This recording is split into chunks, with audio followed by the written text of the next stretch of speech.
So kini siya usa gini ka pahimangno.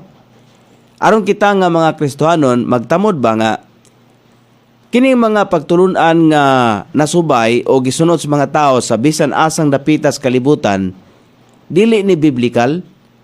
Kini mga gisunod ba nga mapagtulunan munang ingo dinhi pahimangno pagbantay basin adunay tao nga magadaot kaninyo pinagi sa filosofiya ug kawang nga mga pagpanglimbong subay sa tradisyon sa mga tao, subay sa mga unang lagda sa kalibutan ug dili sunod ni Kristo.